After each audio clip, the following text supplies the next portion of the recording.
Let me know if you can see it.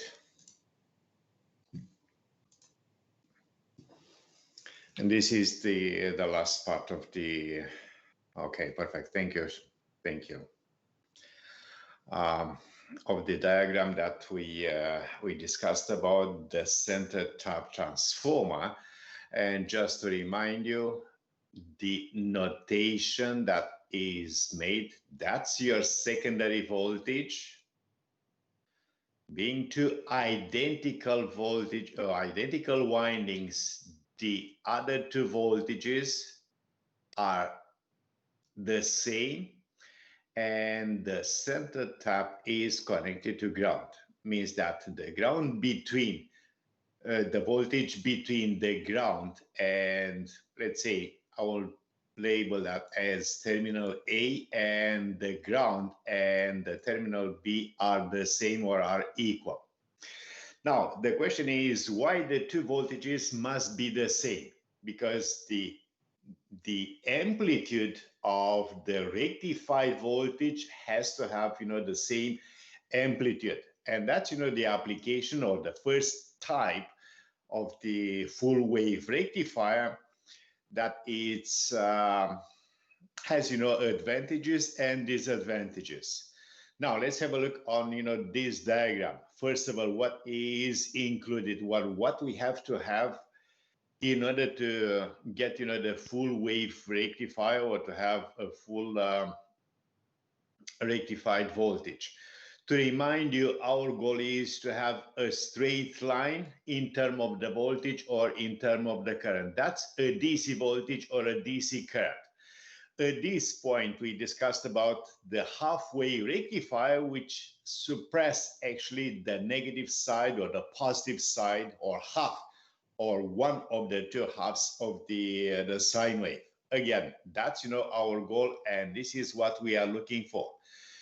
Now, one of the improvements is that the negative side or the negative half of the sine wave is actually converted into a positive voltage. Means that one of the advantages of a full wave rectifier is increasing the efficiency. Means that I'm taking, that negative side or the negative half of the sine wave, and it will be converted into a positive voltage. Means that by using a full wave rectifier, we end up having a large DC output voltage, or a larger power delivered to the load. Now let's see, the circuit. You notice that the circuit has to have the center tap transformer, but at this point I'm not talking about the turn ratio. It's just the transformer. We have, the two diodes, D1 and D2. With our, previous notation, I will label the terminals. Let's say at this point, I will label, the terminal A, and the other end of the transformer I'll label as B. Here we go. Now remember that the voltage between terminals A and B is twice the voltage across a single winding. Means that the voltage between A and the ground plus the voltage between the ground and B is equally the voltage between A and B. The voltage between A and B, it's the secondary voltage, and based on this secondary voltage, or secondary voltage divided by 2, which is actually, the voltage across a single winding. Remember that those two windings, A and the ground and B, are identical windings. What we expect to have, identical voltages across each of the two windings. Now, the assumption that we made, remember that for AC analysis or AC type circuits, now we have to make an assumption, and the assumption, in this circuit is making, the positive half, or starting with the positive half, and after that we'll have, the negative half. What means positive half? Means that a positive voltage is applied on the top and the negative voltage is applied on the bottom. Remember, we talked about those two dot notation. Again, we'll discuss details and about the dot notation, but I'll remind you about the dot notation in ELE350 when we'll talk about transformers.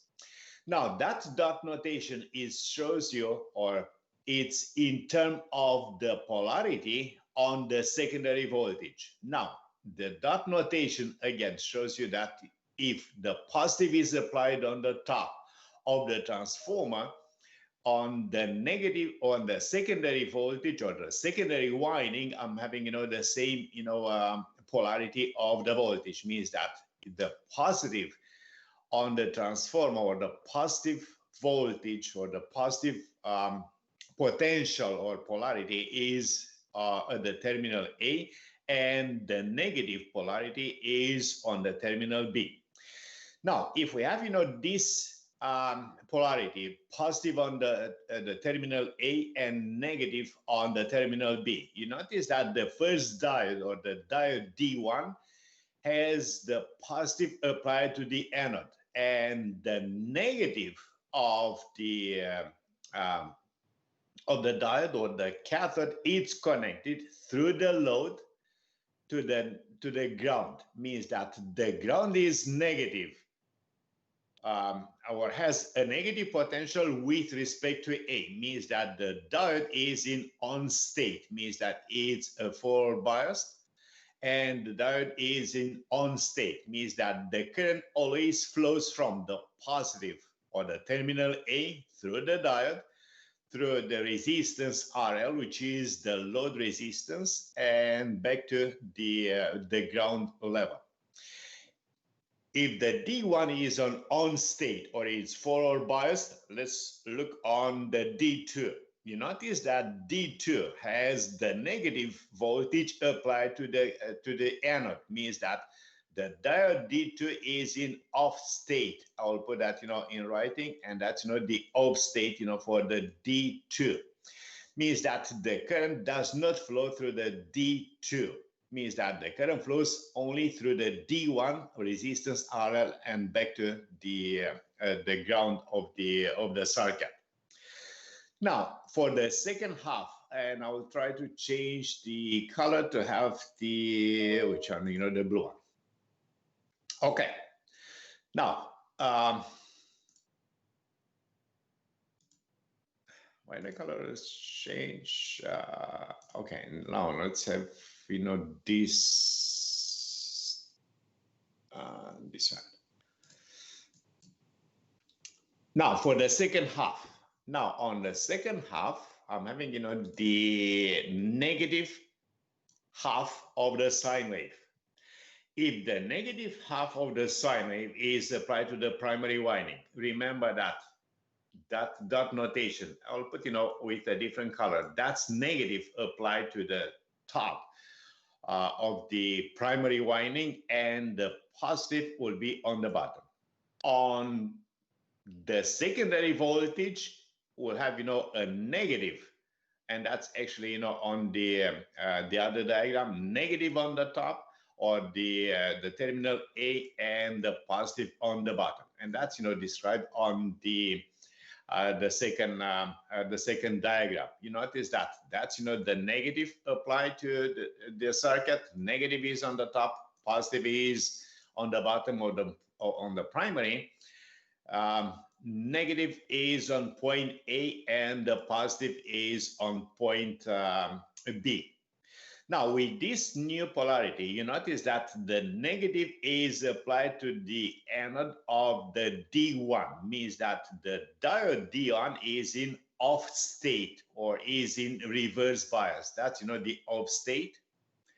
And the diode D2 has the positive applied to the anode, and the cathode is connected through the resistance RL to the negative of the secondary voltage of the second winding. Means that the current still flows, in this way, in this direction, through the resistance RL, and the diode D2, I mentioned that is in on state. Now you notice that the current that flows through the resistance RL has the same direction, and that's very important to understand. The current has the same direction due to the positive voltage on the top or the positive voltage on the bottom. Means that the two currents, due to the first half or the second half, has the same direction, which means that the output voltage is above the zero, or it's above the axis, and has a unidirectional, means that the current flows in this direction. Now, suppose that I'm reversing, the two diodes. It will have, a similar diagram, except that, the two waveforms, it will be below the x-axis, means that the current flows in opposite direction or in opposite polarity. Now, remember that by definition, a DC current or a DC voltage has only positive, or has a single or a unidirectional current that flows through the resistance RL. Now, suppose that I'm reversing the two diodes. Suppose that the D1 is in opposite way and the D2 is its reverse, means that I will end up with still a DC voltage, but this voltage, instead of being above the x-axis, it will be below the x-axis. The question is, what is the PVI or the PIV? Now, how we can analyze, how we can look for the peak reverse voltage or inverse voltage? Remember that when the D1 is in on state or is forward bias, the voltage drop across the D1 is 0.7 volts. And this is what we are making in the assumption that we are making in all the calculations. If the D1 is in on state, the D2, it will be in off state, means that the D2 is reverse biased, and the peak inverse voltage or peak reverse voltage is across the D2. The D2 has to sustain, the secondary voltage minus the drop voltage across a diode, which is the D2. Means that the voltage that is applied across, the diode, the cathode and the anode, it's in two different ways, or two different ways to find the PIV. One is, or the first way is knowing the peak secondary voltage minus the drop voltage across D1, which is 0.7, or knowing the output voltage, and that's, the output voltage in this way or in the other way. It doesn't matter, the direction or the polarity of the voltage across RL. Knowing the output voltage, and that's, the V out, or the voltage across the RL, has, the same meaning, the output voltage or the voltage across the RL. Knowing the output voltage, we can determine what is the peak inverse voltage, or the PRV, as the peak secondary voltage minus the 0.7. Again, from where is coming that 0.7 is the voltage drop across D1. Or knowing the output voltage, it's twice the peak output voltage plus the 0.7. From where is coming, this conversion? Now we can substitute, the output voltage into, the equation, to find the secondary voltage. And that's why we may have, two different equations, but in both cases, or using any of the two equations, the peak inverse voltage or the PRV has to be, the same. It doesn't matter which one we are using, in our calculation. That's why this equation or any of this equation, it will be given in the formula sheet, which will be on the last page for the test one. Now, in terms of the RMS, in terms of the average, remember that the average of the voltage, it's probably around this level. How we can determine the average? We are taking the average for a full period. Remember that for the halfway rectifier, we are losing actually the power delivery delivered to the load due to suppressing the negative side of the second half of the sine wave. For the full wave rectifier, actually we are converting, we are moving this negative side into a positive side or above the x-axis. Means that we have actually the average voltage or the VDC as 0.636 VM or the VP. Now that's one of the major advantage of using a full wave rectifier.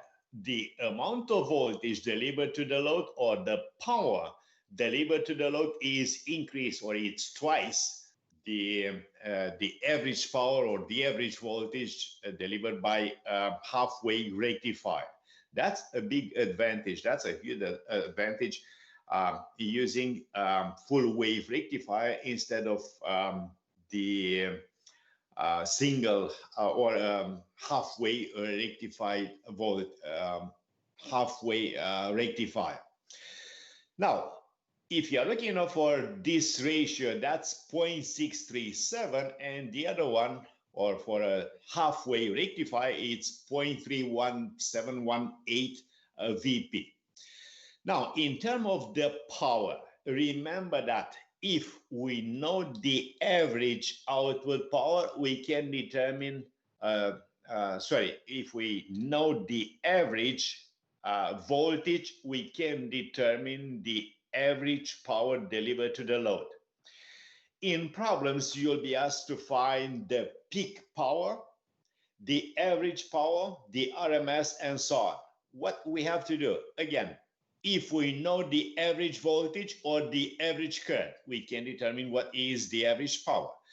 If we know the peak current or the peak voltage, we can determine what is the peak power.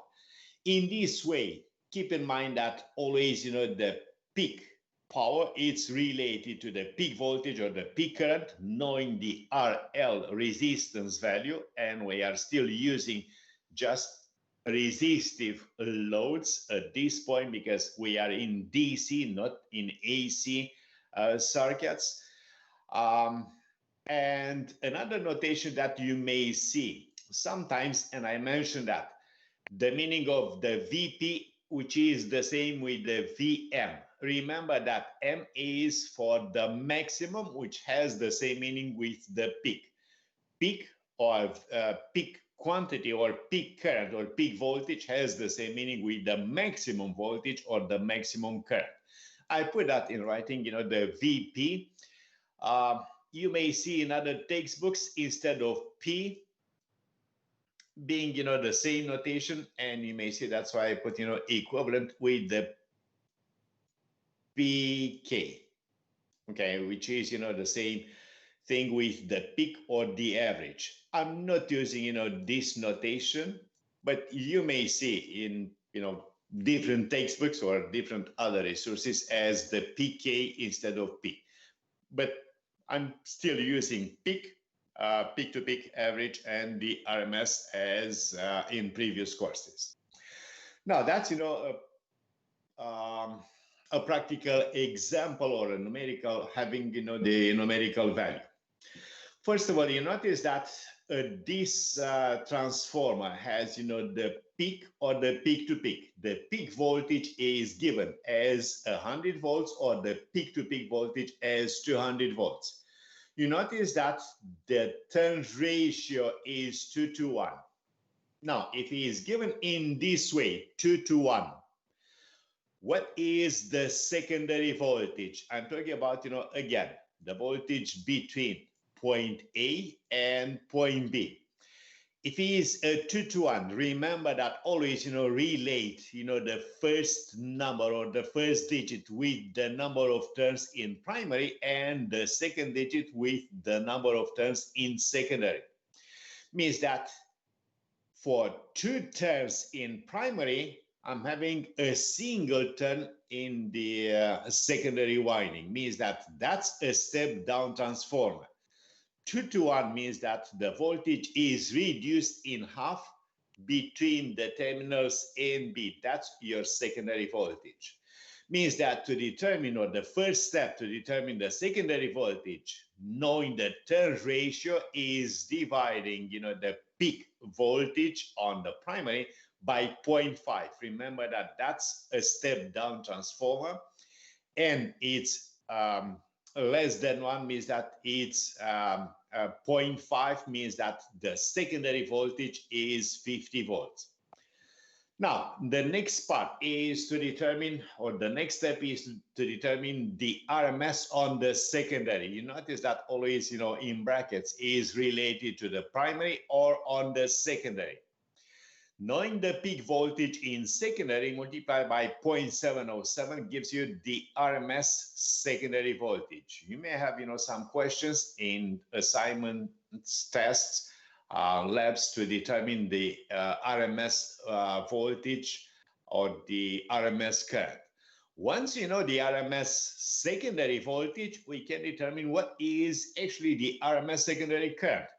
We know the voltage and we can find the current knowing the RL, or the resistance that it's connected on the output of the full wave rectifier.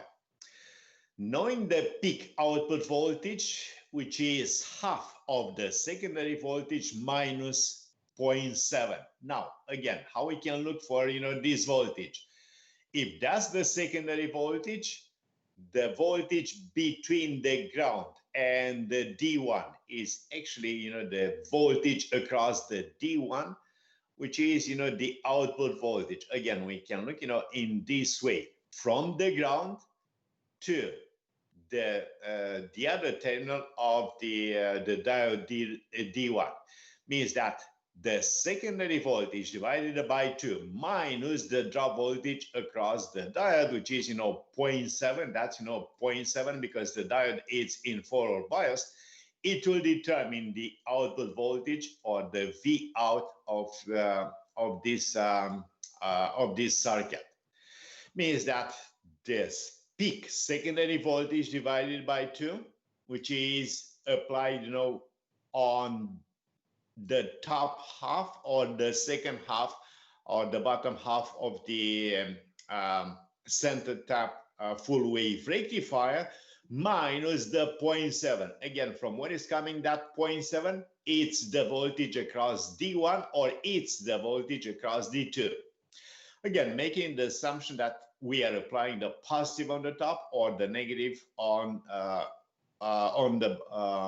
the second half of the waveform. The average output, I mentioned that there are 2 ways of finding the average output. One is using the output voltage 2 times or twice the peak output voltage divided by pi, or it's, the secondary voltage based on the secondary voltage. And, the other equation that I mentioned here, it's the peak secondary voltage minus the 0.7 volts. Again, if I'm looking on, this equation, I use, the peak output voltage because we just determined the peak output voltage. Knowing the peak output voltage, twice the output voltage plus the 0.7 volts is 49.3.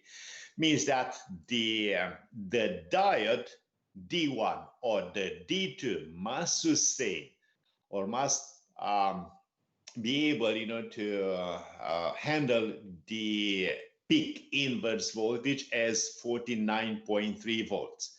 That's, for a specific circuit that has an input voltage of 100 volts with the turn ratio 2:1, which has the secondary voltage as 50 volts. Means that the minimum voltage, peak inverse voltage for the diode to be used in this circuit must sustain 49.3 volts. Usually 50 volts, probably it's, the borderline. I may use, at least, 60 or 75 or 100 volts as the peak inverse voltage as a practical value for a diode that can be used in a circuit like this. Now, plotting, the secondary output voltage, you notice that, if that's, the secondary voltage divided by 2, I mentioned that it's 25 volts per half of the center tap transformer, means that the peak to peak, it's 50 volts, means that the output voltage, the peak output voltage, which is, this value here, that's the peak output voltage, is 24.3. And remember that our goal is to have, a straight line. That's, a DC current and or a DC voltage. That's our goal. But, the first improvement that we get rid of the negative side, actually we are converting that negative half or the negative polarity of the secondary voltage into a positive half of the rectified voltage. Means that I'm using both halves of the supplied voltage in order to obtain or in order to get, the output voltage. The other circuit that may be used and has, advantages and disadvantages, it's a bridge full wave rectifier. Now, the advantage of this circuit does not need a center tap transformer. That's a huge advantage.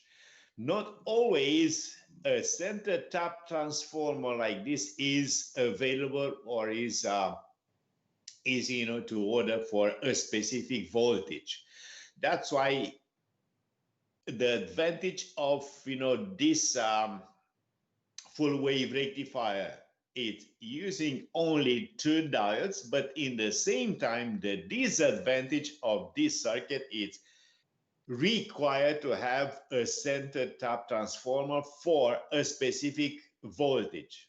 Again, not always it's available, to have, a specific voltage. For example, I need a transformer that has to have the secondary voltage as 23.3. It's not available. We have to have, some standardized output voltages for those transformers. Now, the vendor or, the manufacturer can make a custom center tap transformer, but it will cost, probably at least twice or, triple the price of a standardized voltage. Standardized voltage, for example, the 5 volts or dual 5 volts, dual 8 volts, dual 12 volts, and so on. Those are standardized voltages. We may find, a center type transformer with those standardized voltages. But if we need a specific voltage or a specific value, we may have to order. We have to make, a special order for a specific output voltage, which will cost, which will be, more expensive than, the standardized voltages. The advantage of a bridge rectifier does not require a center tap transformer. We can use, any transformers that has just a regular or the 2 secondary windings, 2 windings, the primary winding and the secondary winding. This type of transformer is much easier to find. It's cheaper than a center type transformer, and probably more voltages are available for a usual transformer or regular transformer than the center type transformer. Now, the disadvantage is that, you know, this bridge rectifier uses 4 diodes instead of 2 diodes. Another disadvantage, it's a small disadvantage, but I may categorize that as a disadvantage. The output voltage, we'll discuss a bit later, is actually the secondary voltage minus the 1.4, which is the voltage across, you know, 2 diodes. Now, let's have a look on the basic functionality of this this circuit, and we'll have, you know, the same approach. The V in is the input voltage applied to the primary winding, and we'll make, you know, the same assumption. We'll take, you know, the same AC analysis. We'll make an assumption that, you know, for the first half of the sinusoid, we are applying the positive on the top of the primary winding and the negative on the other terminal of the primary winding. Again, it's the dot notation, means that on the secondary winding, I'm having positive on the top and the negative on the bottom.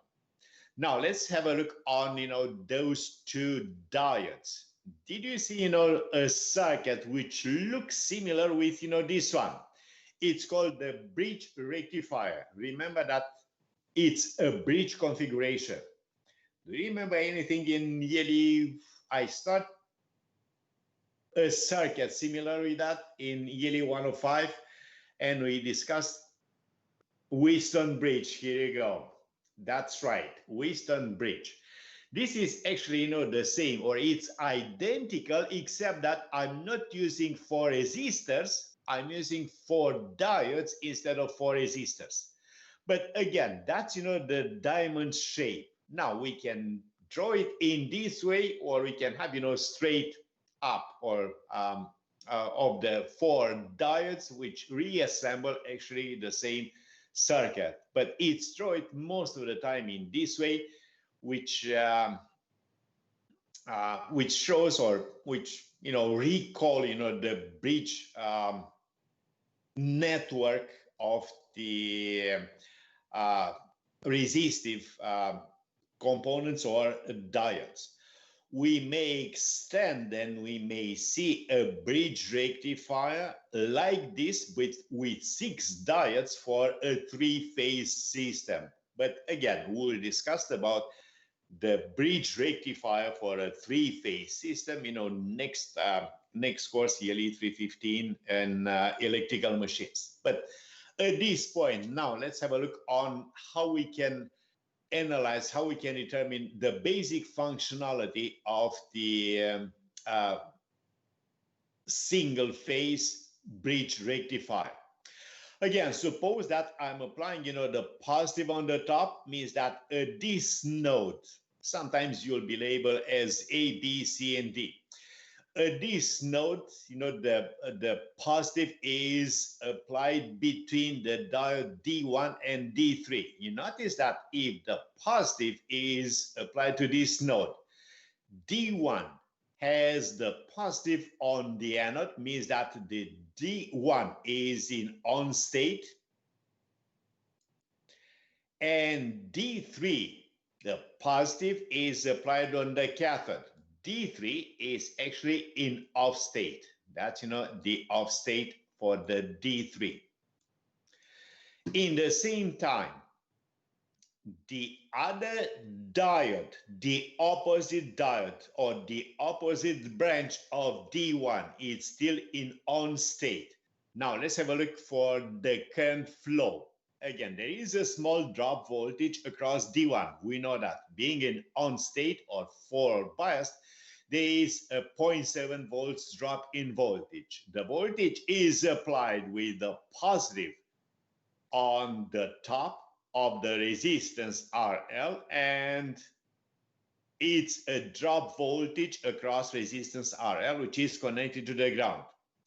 Now, on the other side, you notice that the D2 is with the positive on the anode and the negative on the cathode. You notice that the cathode of D2 is connected on the negative of the secondary winding, means that D1 and D2 are an on state, but the negative on this node, remember that's the negative applied to this node is applied to the anode of the D4.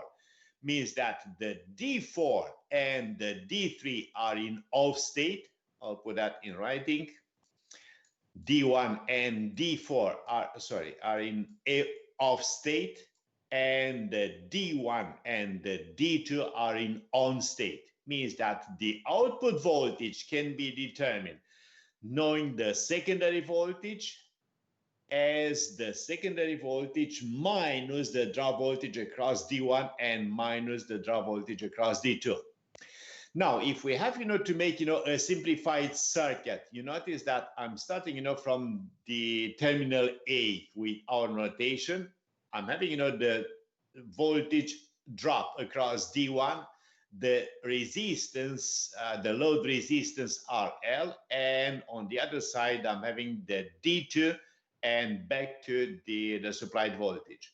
Means that the two voltages across D1 and D2, subtracting from the secondary voltage, it will make, the output voltage.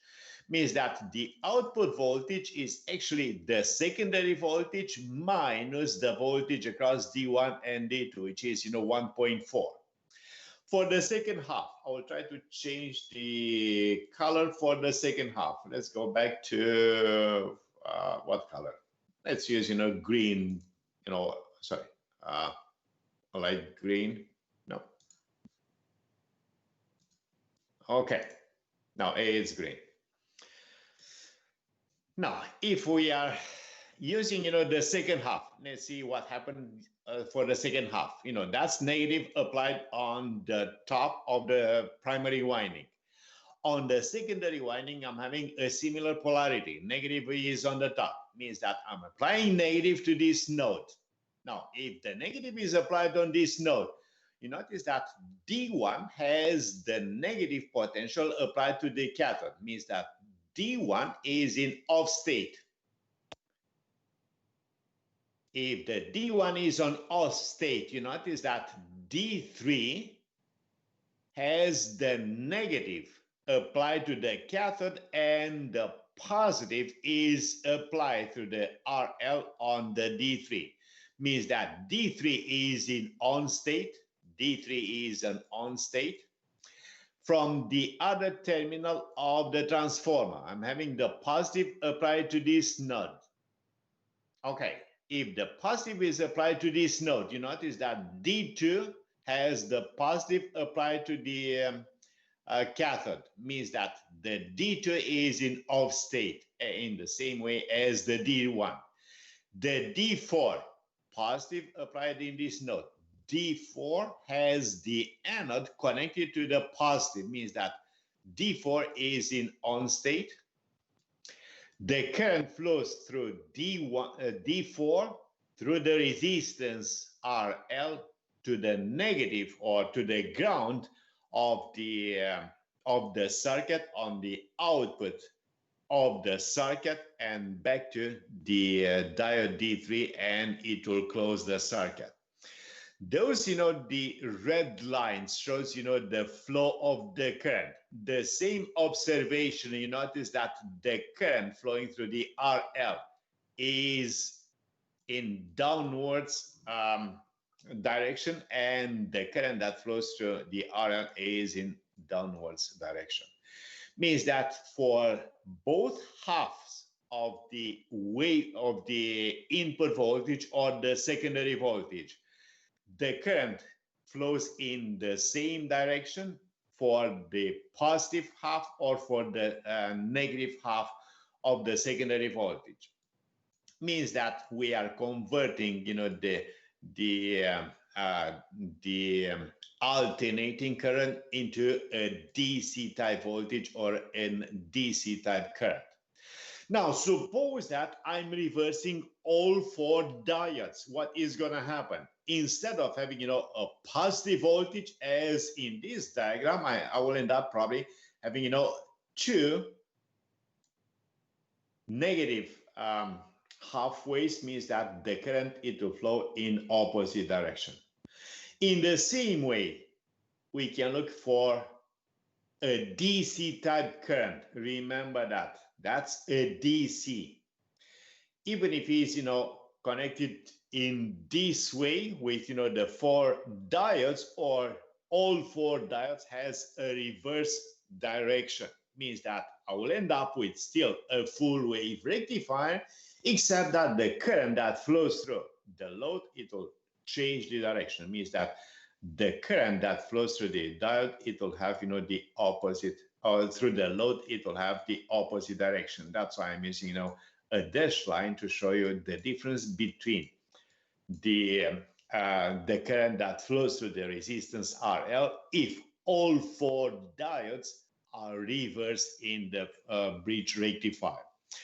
And I put that in writing. If the V in is greater than 0, means that I'm, with the first diagram greater than 0, or it's above the x-axis, or as a positive applied on the top and the negative applied on the bottom of the primary winding or the secondary winding. The 2 diodes D1 and D2 are in on state or in conduction mode. D3 and D4, the other 2 opposite diodes, are in off state. If the voltage is less than 0, or it's a negative, and that's, the second part, or the second diagram shows you that the other 2 diodes, the D3 and D4, are in on state, and the first 2 diodes, D1 and D2, are in off state. Means that there is no current that flows through the D1 and D2 when the voltage is negative at the terminal A and positive at the terminal B. Now the question is how we can determine the PIV. The PIV is the same, or is equal to the VP out. Means that we can determine the VP out. We can find what is the VP out, or if we know the VP out, as or we can find the PIV knowing the VP out plus the 0.7 volts. In order to find the VP out, going in any of those 2 circuits, the first one or the second one, you notice that the voltage across the output or the voltage across the load resistance is the secondary voltage, or the voltage between terminals A and B of the transformer, minus the drop voltage across D1 and the voltage across D2. Means that in order to find the VIP, which is actually the VP out plus the 0.7, is to find what is the P out. And the P out is the secondary peak of the transformer minus 1.4. Again, from where is coming that 1.4? The 2 diodes, D1 or D2, or D3 and D4 on state, or being, in forward bias state. Now, to determine the average, you notice that the average, has, the same equation or the same value. It's 0.637 of the VP, or it's twice the VP divided by pi. Again, how we can look, for the average? It's, the average voltage under this curve. I may change, the color, just to make more, visible in terms of the voltage. Where is that? again, and in this diagram or the other diagram, we can find that. Now let's look on this diagram. The average is actually the area underneath of the full wave rectifier. That's the average voltage or the average power or the average current. The area underneath. And remember that the average voltage for a full period, and we determine that it's 0.637 VP, means that everything, and I told you from the beginning, everything is related to the peak voltage or the peak current. Now, another example, suppose that in this example, it's a very simple, basic example. We are looking for or finding the output voltage. Again, that's your VP out, or the voltage across the resistance RL, knowing that the secondary voltage is 24 volts RMS. Knowing the secondary voltage, or knowing the RMS value, we can determine the peak voltage. Remember that we are using the conversion between the RMS and the peak. To find the peak secondary voltage is 1.41, which is actually square root of 2 of the RMS value, which is 33.9 volts. Means that knowing the peak secondary voltage, we can determine what is the peak output voltage. That's, the peak secondary voltage. Knowing the peak secondary voltage, you notice that if it is D1 and the D2, let's say for the first half, and for the second half, it will be the D4 and the D3, means that twice the voltage across a diode, it will determine or can be used to find the peak output voltage. That's why you may see, that 1.4 volts, which is the voltage across D1 and D2, or the voltage across D4 and D3. Now the question is how we can determine what is the peak output voltage. But again, what we are looking for, we know the peak output power. How we can determine the IP out, the peak output current? Knowing the peak output voltage, knowing the resistance RL, we can determine, or using the Ohm's law, we can determine what is the peak output current. Knowing the peak current, knowing the peak voltage, we can determine what is the peak power on the output,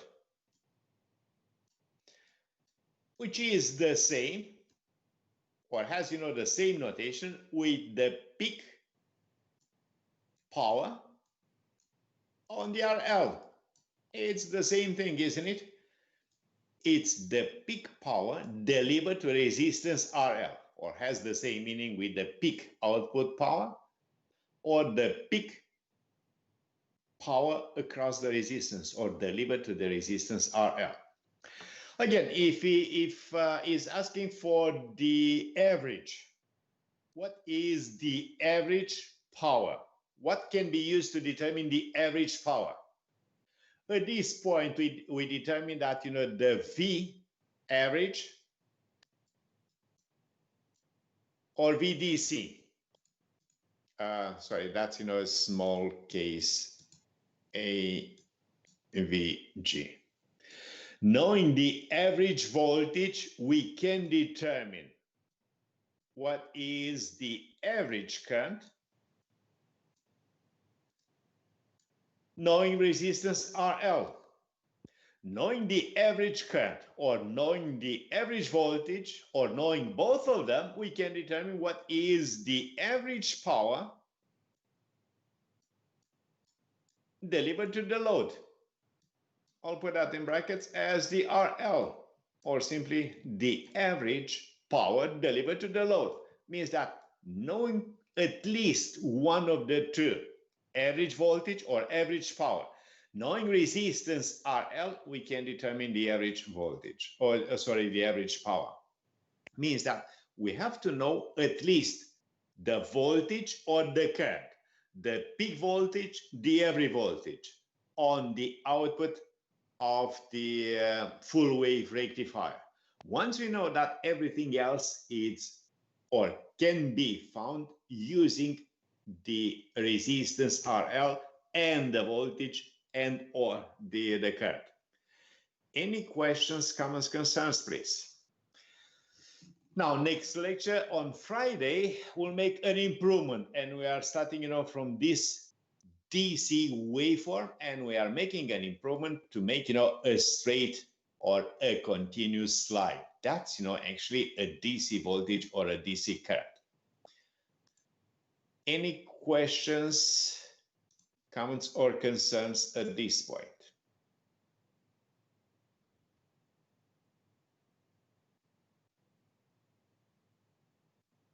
For sure, I'll post it on D12. I'll make a note and it will be posted today a bit later on D12, not a problem. Thank you, Graham.